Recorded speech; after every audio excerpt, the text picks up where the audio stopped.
I'll be honest with you. The Eagles are not favored in this one, and I should say that they aren't favored in a lot of these matchups, but it doesn't matter because we have something to prove.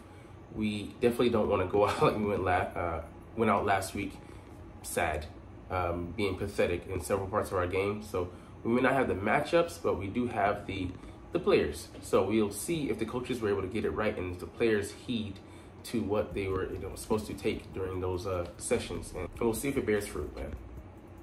What's up, it's your boy Cintron, coming back to another analysis video to kid you not, that's my real name. Eagles at Saints, 5 matchups to watch. Can the Eagles defense step things up in week 2 against the New Orleans Saints? Don't know, but let's dive into it. All right, so first up here, the matchup we have is the Eagles run defense versus Alvin Kamara and the Saints rushing offense. So as you can see by the statistics, they should be favored in this matchup. And we looked like Swiss cheese last week going up against a similar scheme, zone-based running scheme that had us just flummoxed from start to finish. We didn't really solve the puzzle, so that was problematic for me. And by hook or by crook, it just didn't really look like we wanted to even shift into things. We were just afraid of their passing attack, which like the Falcons don't have an explosive attack. They have one guy who was hitting us over the top, and that was Darrell Mooney. I think 3 catches for 88 yards. Other than that, man, it should have been relatively easy to lock down, but we have a more explosive attack coming this game. And with that being said, Alvin Kamara is the straw that stirs the drink there, because he makes that offense go. I mean, they thought that he was going to be washed up, going to his 8th year now, but he has looked like a revitalized back after dealing with some injuries over the past couple seasons. And he leads the league with these marks, I think 5.7, per carry. Jamal Williams ain't doing too bad. Taysom Hill, who we'll see if he plays, but he's been quite explosive. And Vic Fangio's been, like I said, reticent to commit resources to stopping the run game. He wants to make sure the passing attack, is first and foremost being held down. But do you really have that luxury? And I get it. You don't want to sell out, but trust your corners on the outside. I would, push come to shove. They're in a better position last year than they were last year, this year. So I don't know what to make of it, but we'll see how Vic Fangio decides to deploy his defense and in what packages and what commitment they make to stopping this run game. Because that, first and foremost, you got to stop that, because like you said, we don't do that, there will be no pass rush, no pressure. Number 2, where might the Eagles go feasting? If this was the beginning of the season, I would say, look at the interior of the line, test the rookie, the guy who has been moved over from left tackle, drafted by the draft pick we traded to them. But they've been solid, man. And they go with the scheme that gets the ball out of Derek Carr's hands pretty quickly, and that mitigates, the pass rush. So very smart, very tactical, the way they approach the problem of pressure. Similar to the, the guy is coming over from Gary Kubiak's son, Clint Kubiak, is coming over from the San Francisco 49ers, that coaching tree of Kyle Shanahan. And, they expertly help out the O-line. I think they had a decent O-line to begin with, better than San Francisco's for sure. And they're helping that O-line by, like I said, making the quarterback have easy layups, easy answers to blitz pressure, and not having to have him sit back there like a sitting duck. They want to be ahead of the sticks instead of being behind it, because when Derek Carr is 3rd and 7 and above, he's been not inaccurate. He's been forced to his numbers don't look good. So sorry, I'm fudging the numbers a little bit, but I mean, we're gonna poke and prod to see where we might be able to get a good matchup. But test the right tackle, but that guy who tests him, Bryce Huff, hasn't gotten pressure yet this season, so I'm reticent to give up on him. But we'll see what comes out of it, because this is supposed to be the easier part of our schedule, but all of a sudden it's looking a lot tougher with the NFC South opponents bucking up. All right, number 3, the Eagles secondary versus the Saints explosive receivers. So we know Chris Olave is a good route runner. He averages about 14, 15, I think, during his career. And you know, he's a guy that, you know, he has the speed. He has the speed to beat you deep, but he's more of the intermediate guy working those routes in that area of the field. It's really the guy on his. I think he might be in the slot this year, but Rashid Shaheed.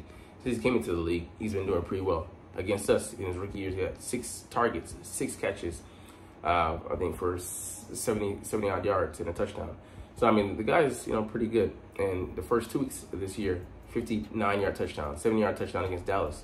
He's been blowing the doors off of coverages. So the guy's fast. I mean, he's not like otherworldly fast, but you know, we need to pay attention to his alignment and where he's going in the game. You know, because he also can get his hands on some reverses, and he's an explosive guy. So he creates positive yardage for them and those explosives that, you know, Vic Fangio wants to keep down.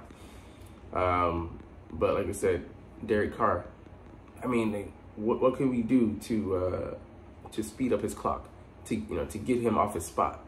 You know, those are gonna be some key things. But man, sticking with these guys for more than 3 seconds, you know, while we try to get buy time for our defensive line to get there, it's going to be all the more important. Blown coverages, blown assignments, communication that's been failing us these first 2 weeks.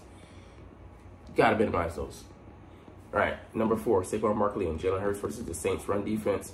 Yeah, you want to throw the run game at them because Jalen is 2-0 versus the Saints in his career, and Dennis Allen, his defense has struggled with a mobile quarterback. So getting, I mean, read option. I'm not big on having your quarterback being such a presence, but he did last week. 13 carries for 85 yards, and he showed some escapability, some of the 2022 variety, and we haven't seen that guy often. So I think that you know, we might see a little bit more planned runs than expected, but trying to keep this defense on its toes, and you know, if we can speed up the game, but also, you know, limit the opportunities of Derek Carr and that offense, keep them on the sidelines, be the perfect formula, you know, time possession battle, to steal possessions away from them and to keep them sipping those iced teas on the sideline. All right, and then number 5, the Eagles' offensive staff versus the insistence on running RPOs. They haven't been productive as of this, you know, season as of yet. Now, that's not to say they won't be later, but Kellen Moore's always talking about putting out tendencies so that you can break those same tendencies. So we can always come back to it later. Can still keep practicing it behind closed doors, keeping sharp with it, but you gotta go with what's effective, and they haven't been useful plays as of yet. So I want to see those minimized, you know, not thrown out, but minimized, and then, you know, elevating other plays, you know, using more of his playbook. That's not his wheelhouse, really. That's really, you know, Nick Sirianni's influence, and we know you can still see him creeping his greedy little fingers in there somehow. But all right, let's get to the opposing side of things. So Eagles Saints game preview, 5 questions and answers with the enemy. So going from their perspective. So number 1, the Saints are red hot. What's gone into their offensive success, and did anyone truly see this coming? So I don't think so, man. Inside of the Saints building, maybe. Of course, they believe, but they have shown the world, you know, okay, 40 burger on the Panthers. He's like, okay, you know, they were overmatched, and they're looking like they might go undefeated in reverse this season.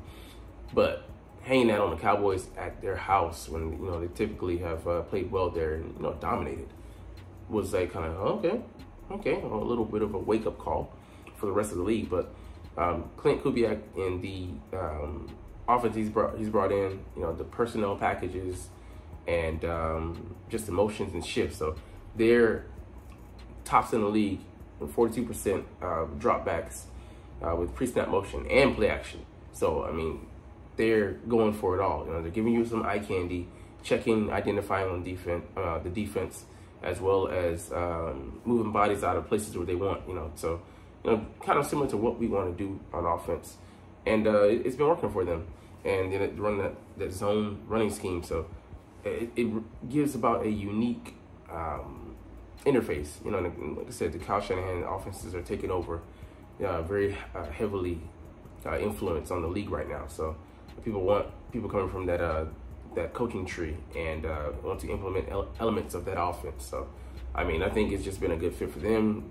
Like, if you historically keep Derek Carr clean, then, you know, he's been a pretty good quarterback. It's when, you know, you pressure him that he goes to average to below average sometimes in the decision-making department. All right, number 2, Derek Carr and Dennis Allen don't exactly have the most encouraging track records over a large sample size. To what extent do you believe the Saints team is for real? I do think they're a threat. They're a threat to, you know, anyone in the NFC who wants to be at the top perch. That's the 49ers, the Lions, potentially the Cowboys, potentially the Eagles, and just one to watch out for because they've proven it, you know, first 2 weeks. And of course, that's a very small sample size, but what they're showing you thus far on tape, you know, they're a team that, you know, is, you know, pretty credible. So I believe it. I do. And we'll see how things go long term, because if this division turns out to be one of the better ones, the NFC South, instead of being the NFC, you know, mouth, you know, just, you know, good for this only, they'll have 3 contenders: the Bucks, the Saints, and the Falcons. And I think the Falcons is the least of them, but, you know, they're still, I think they're a tough team. And we'll see if, you know, Kirk Cousins gets better health-wise, and, you know, will they continue to move up. But, I mean, I think, you know, they're not going to be the pushover they were in years previous. All right, number 3, if there have been any cracks in the Saints' armor, however small, what, if anything, are you worried that the Eagles might be able to exploit? So, like I said, the dual threat quarterbacks. They do have Willie Gay. It'll be interesting to see what role he plays. And yeah, they struggled. You know, Josh Dobbs definitely, you know, did them in. I think, yeah, it was the last season. So I'm interested to see if we're able to take advantage of that.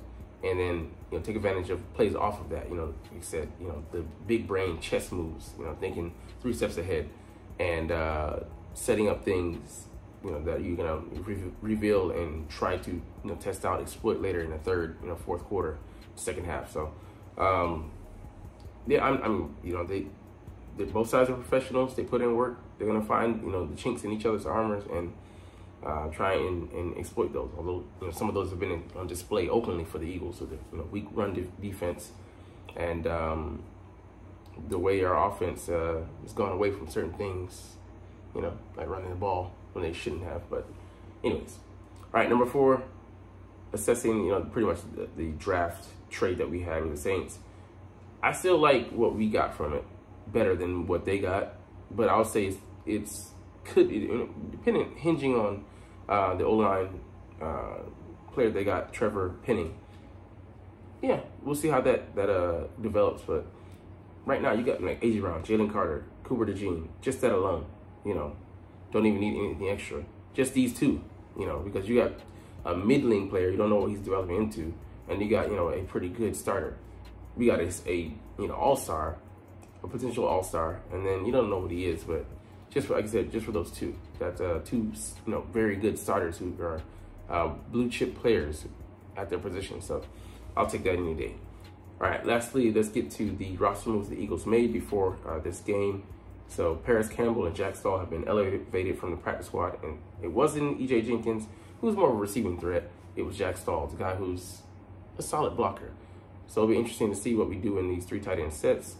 And, you know, I still like Jack Stahl. I didn't know we had brought him back, you know, to the practice squad, but happy to hear he's back, and hope that, you know, he can play that role, you know, in grinding out a tough win in the running game on Monday for me. But Paris Campbell was in the game last year. Last game, but I didn't see him. You know, he didn't get any targets, but he was, you know, running across the formation and sweeps and such. But we'll see if you know, they make use of him. But so far, I think Britton Covey's, you know, usurped him and John Dotson in the pecking order. We'll see whether that changes, but yeah, I'm interested to see. Like, we didn't make any safety moves. CJ is going to be a game time decision. Several starters on the Saints side: Will Harris, Taysom Hill's not a starter.